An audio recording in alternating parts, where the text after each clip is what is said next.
میں نیکی کی دعوت کی دھوم میں مچاؤں، عطا ایسا کر حوصلہ یا الہی۔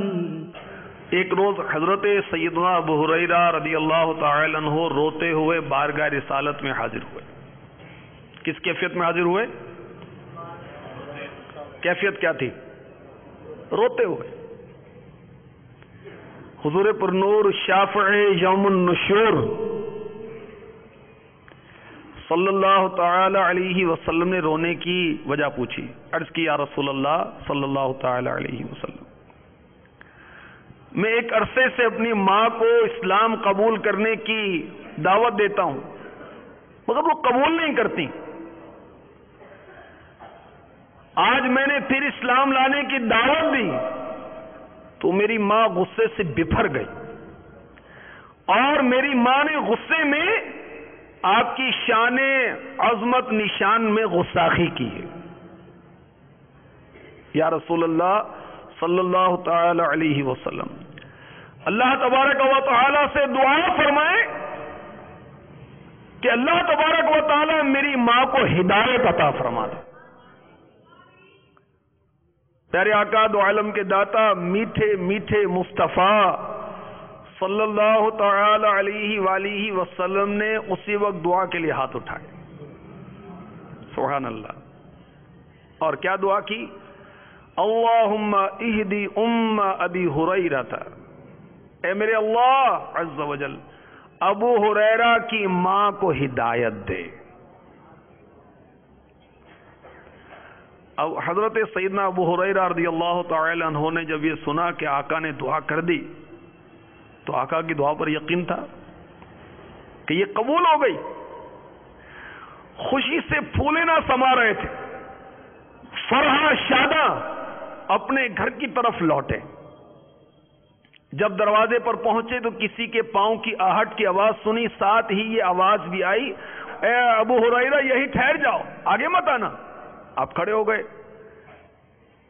سنا جیسے ان کی والدہ اپنے اوپر پانی ڈال رہی ہیں، چنانچہ غسل کیا، کپڑے بدلے، دروازہ کھولا۔ جب اندر قدم رکھا تو حضرت سیدنا ابو ہریرہ رضی اللہ تعالی عنہ کی ماں نے کہا، اے ابو ہریرہ انی اشہد ان لا الہ الا اللہ واشہد ان محمد رسول اللہ،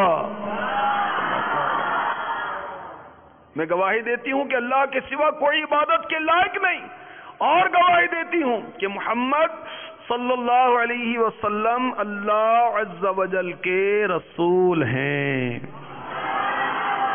سبحان اللہ۔ حضرت سیدنا ابو ہریرہ رضی اللہ تعالی عنہ نے جیسے یہ سنا کہ ماں کلمہ شہادت پڑھ رہی ہے، ماں اسلام قبول کر رہی ہے، خوشی خوشی انہی قدموں سے بارگاہ رسالت میں حاضر ہو گئے۔ خوشی کی حد نہیں ہے۔ عرض کی یا رسول اللہ مبارک ہو صلی اللہ تعالی علیہ وسلم، اللہ تعالیٰ نے آپ کی دعا قبول فرما لی اور میری ماں کو اسلام قبول کرنے کی ہدایت دے دی ہے۔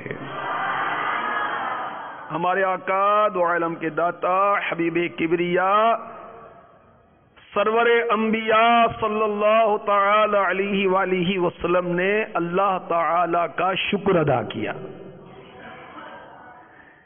پھر حضرت سیدنا ابو ہریرہ رضی اللہ تعالی عنہ نے عرض کی یا رسول اللہ صلی اللہ تعالی علیہ وآلہ وسلم دعا فرمائیں، اللہ تعالی اپنے مومن بندوں کے نزدیک مجھے اور میری ماں کو محبوب بنا دے، پسندیدہ بنا دے، اور ہمارے دلوں میں اپنے نیک بندوں کی محبت پیدا کر دے۔ پیارے آقا صلی اللہ تعالی علیہ وآلہ وسلم نے دعا کی، یا اللہ عز و جل اپنے اس بندے اور اس کی ماں کو اپنے بندوں کا محبوب بنا دے، اور اپنے بندوں کی محبت سے ان کے دلوں کو بھی لبریز فرما دے۔ سبحان اللہ۔ حضرت سیدنا ابو ہریرہ رضی اللہ تعالی عنہ کا جذبہ آپ نے ملاحظہ فرمایا، اپنی ماں کے قبول اسلام کے لیے کتنے کڑ رہے تھے، اور کیا طریقہ اختیار کیا؟ ماں سے بدتمیزی کی، الجھے، جھگڑا کیا، گستاخی کی، بد اخلاقی کی؟ نہیں. کیا کیا؟ آقا سے دعا کروائی، بارگاہ رسالت میں فریاد کی. تو میٹھے میٹھے اسلامی بھائیوں، گھر میں مدنی ماحول بنانا ہے، امی کو مدنی چینل دکھانا ہے، امی کو فیضان سنت پڑھانی ہے، امی کو اسلامی بہنوں کی نماز پڑھانی ہے، امی کو پردے کے بارے میں سوال جواب یہ کتاب پڑھانی ہے، امی کو اسلامی بہنوں کے اجتماع میں لے کر آنا ہے، امی کو شرعی پردہ کروانا ہے، دستانے پہنانے ہیں، جرابیں پہنانی ہیں، شرعی پردہ کروانا ہے. کس طرح؟ جھگڑ کر، بدتمیزی کر کے؟ نہیں.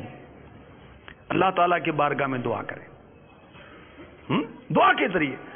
اب دعا سلاح المؤمن، دعا مومن کا ہتھیار ہے. وہ ماں کو منانا ہے، ماں کو راضی کرنا ہے. وہ اسلامی بھائی جو قافلے میں سفر کرتے ہیں اور قافلے کی اجازت ماں کی طرف سے نہیں ملتی، والدین کی طرف سے نہیں ملتی، منا لیں بھائی، منانے کے انداز تو سیکھیں، ماں کو راضی کریں. ایک اسلامی بھائی وہ مدنی ماحول میں آئے، انہوں نے مجھے بتایا کہ مدنی ماحول میں آیا تو داڑھی رکھنے کا ذہن بنا، اور مجھے اندازہ تھا کہ ماں اجازت نہیں دے گی. میں نے کیا کیا، گھر جا کر ماں کو کہا کہ ماں میں نے داڑھی رکھنے کی نیت کی ہے، تو میں چاہتا ہوں آپ بھی ثواب میں شامل ہو جائیں. اب بیٹا کس طرح؟ کہ امی ہے یہ سنت، آپ منع کریں گی پھر بھی رکھ تو لوں گا میں. نبی کا فرمان ہے داڑھی بڑھاؤ، مجھے پس کرو، یہودیوں کسی صورت مت بنو. تو میں تو داڑھی رکھوں گا. میں یہ چاہتا ہوں کہ آپ اجازت دے دیں تاکہ آپ کا بھی ثواب میں حصہ ہو جائے. اب ماں کے لیے کوئی جائے فراری نہیں تھی، نے کہا ٹھیک ہے بیٹا رکھ لے. جیسے ماں بیچاری نادانی کی وجہ سے، جہالت کی وجہ سے، علم دین سے دوری کی بنا پر، مدنی ماحول سے دوری کی بنا پر کہتی کہ بیٹا ابھی تیری شادی کرنی ہے، ابھی تیری عمر ہی کیا، لوگ کیا کہیں گے، لوگ تجھے مولوی کہیں گے، لوگ تجھے یہ کہیں گے، لوگ تجھے وہ کہیں گے، تو منع کرتی ہے. تو ہمیں بگڑنا نہیں، اللہ تعالیٰ کا حکم ماننا ہی ماننا ہے، نماز پڑھنی ہے، نبی پاک صلی اللہ تعالی علیہ وسلم کے ارشادات پر عمل کرنا ہی کرنا ہے، مگر ماں کے ساتھ بدتمیزی کر کے نہیں، اس کو جاہل کہہ کر نہیں، اس کو چھپ کرا کر نہیں، اپنی آواز بلند کر کے نہیں، آنکھیں ملا کر نہیں، شور ڈال کر نہیں، محبت سے، پیار سے. آنسوؤں کی زباں ہو میری ترجمہ. مزہ جب یہ آئے نا کہ ماں روکتی کہ بیٹا تو یہ داڑھی مت رکھ، تو عشق رسول میں، عشق سنت میں ہمارے آنسو بہنے لگے، اور جو روتا ہے اس کا کام ہوتا ہے. اور جب ماں کے سامنے روئیں گے، ماں کو تو منانا سب سے زیادہ آسان کام ہے.